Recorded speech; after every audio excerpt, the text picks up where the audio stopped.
Bismillahirrahmanirrahim. Assalamualaikum warahmatullahi wabarakatuh.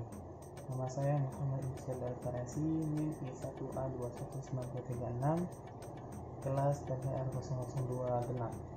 Di video kali ini saya akan menjelaskan tentang balaghah ilmu ma'ani, yaitu tentang pengertian, objek dan manfaat ilmu ma'ani. Yang pertama yaitu pengertian ma'ani. Kata ma'ani merupakan bentuk jamak dari makna. Secara bahasa berarti ilmu yang berkaitan dengan maksud atau makna. Para ahli ilmu bayan mendefinisikan sebagai pengungkapan melalui ucapan tentang sesuatu yang ada dalam pikiran, atau disebut juga sebagai gambaran dalam pikiran. Sedangkan menurut istilah ilmu ma'ani yaitu ilmu untuk menguasai hal ikhwal lafaz bahasa Arab yang sesuai dengan tuntutan situasi dan kondisi. Yang dimaksud dengan ikhwal lafaz bahasa Arab adalah model-model susunan kalimat dalam bahasa Arab seperti penggunaan taqdim atau ta'khir, penggunaan ma'rifah atau nakirah, disebut zikr atau dibuang hafaz dan sebagainya. Sedangkan yang dimaksud dengan situasi dan kondisi adalah situasi dan kondisi mukhatab seperti keadaan kosong dari informasi itu atau ragu-ragu atau malah mengingkari informasi tersebut. Ilmu ma'ani pertama kali dikembangkan oleh Abd al-Qahir al-Jurzani. Selanjutnya, objek kajian ilmu ma'ani. Sebagaimana didefinisikan oleh para ulama balaghah, bahwa ilmu ma'ani bertujuan untuk membantu agar seseorang dapat berbicara dengan sesuai dengan mubtada al-hal. Agar seseorang dapat berbicara sesuai mubtada al-hal, maka ia harus mengetahui bentuk-bentuk kalimat dalam bahasa Arab.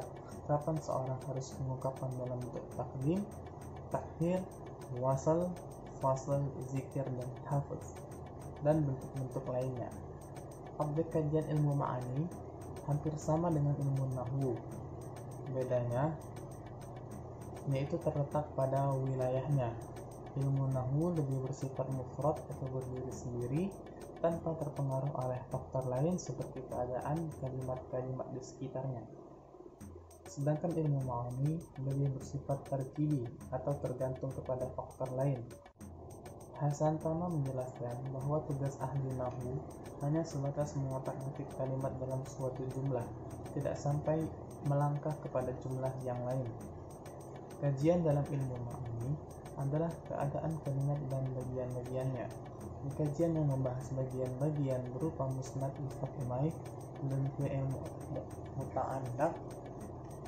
Sedangkan objek kajian dalam bentuk jumlah meliputi wasal, ijaz, itnab, dan musawah. Secara keseluruhan, objek ma'ani mencakup 8 macam, yaitu yang pertama ihwalul isnad wal isna'il qabl, ihwalul musnad ihlai, ihwalul musnad, ihwalul muta'allaq al-fi'l, al-qasar, al-insya', al-fasl wal wasl, dan yang terakhir al-ijaz wal itnab wal musafah. Kalimat dalam bahasa Arab disebut al-jumlah.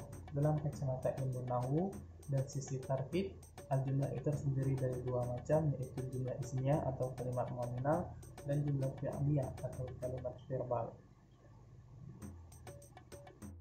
Selanjutnya yaitu manfaat ilmu ma'ani. Dalam kitab Jawahirul al-Balaghah disebutkan bahwa di antara faedah ilmu ma'ani sebagai berikut. Yang pertama yaitu untuk mengetahui ijaz atau kemukjizatan Al-Quran. Mengetahui kemukjizatan Al-Quran yang telah Allah Subhanahu wa Ta'ala istimewakan, baik dari susunan lafaz yang diungkapkan dengan bahasa yang indah dan ringkas, maupun dari sisi kefasihan dan penggunaan variasi kata dengan kandungan makna yang mendalam. Segala kesempurnaan yang dimiliki Al-Quran membuat semua orang Arab tunduk, dan logika mereka tumpul atas kefasihan dan kebalaghahan Al-Quran. Diriwayatkan bahwa Al-Walid bin Al-Mughirah, salah seorang musuh Rasulullah SAW, mendengarkan lantunan ayat Al-Quran yang dibacakan Rasulullah. Kemudian berkata, "Demi Allah, saya telah mendengar sebuah kalam ayat Al-Quran dari Muhammad. Ungkapannya bukanlah ungkapan manusia ataupun jin. Sesungguhnya ungkapan tersebut sangat bagus dan indah. Permulaannya sangat berisi dan lebih lagi di penutupnya.